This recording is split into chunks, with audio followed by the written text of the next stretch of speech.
Bonjour à toutes et à tous, j'espère que vous allez bien. Moi en tout cas ça va. Donc aujourd'hui on se retrouve pour ma première vidéo. Donc voilà, je vais vous expliquer ce qu'il y aura dans cette chaîne. Alors dans cette chaîne il y aura des fabrications, des astuces et des présentations. Donc je suis un peu dans ce domaine là. Donc voilà. Donc aujourd'hui on se retrouve pour la présentation de mon couteau suisse. Que je vais sûrement utiliser dans ma chaîne, hein, beaucoup utiliser même. Donc c'est le modèle Venger. Donc ça se dit Venger, mais ça s'écrit Wenger. Donc voilà, c'est un couteau original Victorinox. Donc dites-moi aussi dans les commentaires, si vous, vous aimez bien l'emplacement. Voilà, je vais sûrement toujours faire ma vidéo ici. Voilà. Donc alors, sur ce modèle, on y retrouve le but d'un couteau suisse. Hein. On y retrouve une lame. Voilà, donc une lame d'à peu près 6 cm. Hein. C'est pas très grand, mais ça suffit. Donc voilà, c'est la première grande lame. Ensuite, une petite lame. Attendez, je l'ouvre. Donc voilà, comme ça. Je pense que vous voyez bien. Donc là, elle fait 3 cm. Voilà. Ensuite, il y a...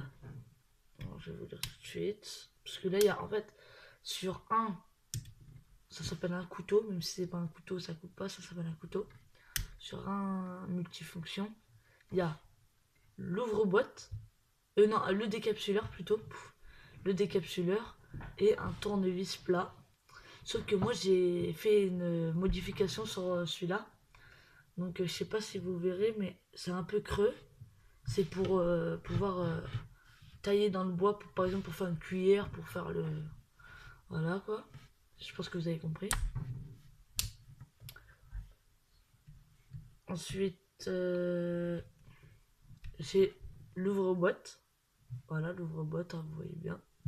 Et au bout, il y a un tout petit crucifix plat, un tout petit tournevis plat, je pense que vous le voyez. Voilà. Ensuite, une fois qu'on a fait ça, il y a sur le côté. Donc là, il y a le tire-bouchon. Je ne suis pas consommateur, hein, je vous le dis tout de suite. Donc ça m'a pas beaucoup d'utilité. Enfin, je peux percer, je peux un peu creuser dans du bois, quoi, du chêne, du hêtre. Et là, il y a le poinçon. Donc beaucoup de gens, regardez le poinçon, se demandent ça sert à quoi. Alors déjà là, il y a une lame là.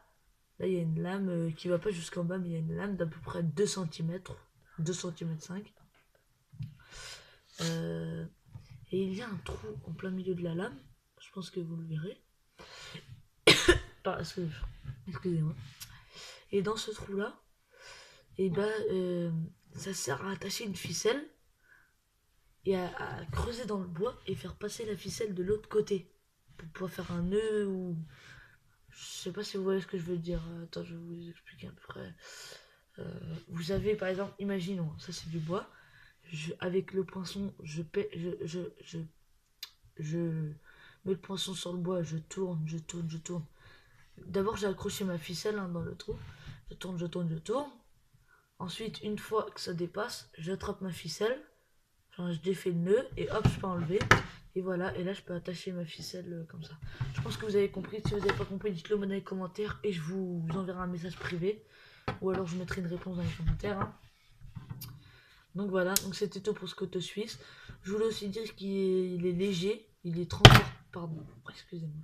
Il est transportable. Rouge, il existe aussi en camo. Voilà. Il est assez compact. Et ici, il y a un petit truc aussi.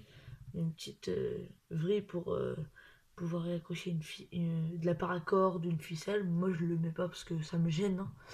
Mais voilà, et ça peut servir de pack tool aussi. Vous pouvez casser une vitre, hein, regardez. Vous le mettez dans votre main, là vous serrez bien, et pack. Vous pouvez bien taper, ça fait mal. Hein. Donc en cas d'agression ou quoi. Donc voilà, c'était tout pour cette vidéo. J'espère que ça aura plu. Si ça vous a plu, mettez un like, et partagez et dites-le moi dans les commentaires. Allez, à la prochaine.